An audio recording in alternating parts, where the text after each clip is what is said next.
আমি একজন স্বামী পেয়েছি, কিন্তু একজন জীবনসঙ্গী পাইনি। স্বামী হিসেবে সে তার সব দায়িত্ব পালন করে, আমার খাওয়া পড়া যা দরকার সবকিছুই এনে দেয় আলহামদুলিল্লাহ। অনেক সময় কাজেও সাহায্য করে, কিন্তু আমাদের দুজনের মধ্যে বোঝাপড়া বা ভালোবাসা নেই বললেই চলে।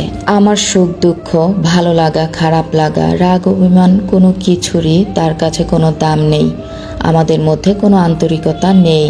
সে তার মতো থাকে আর আমি আমার মতো।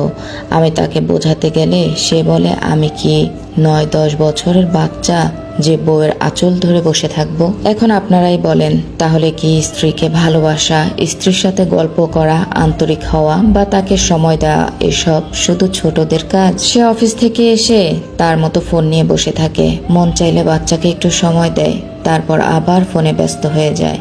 রাতে খেয়ে ঘুমিয়ে পড়ে। আমি আমার সব কাজ শেষ করে তারপর শুতে যাই। এভাবেই আমাদের জীবন চলছে। আপনারাই বলেন, একটা মেয়ে কি শুধু ভাত কাপড়ের জন্য স্বামীর ঘরে আসে? আমি বুঝি না পুরুষ মানুষ কেন এমন করে। আমার আজকের এই কথাগুলো হাজারো মেয়ের জীবনের সাথে মিলে যাবে। এই কথাগুলো হাজারো মেয়ের বুক চেরা আর্তনাদ। কথাগুলো সংগৃহীত, আমার জীবনের সাথে কোনো মিল নেই।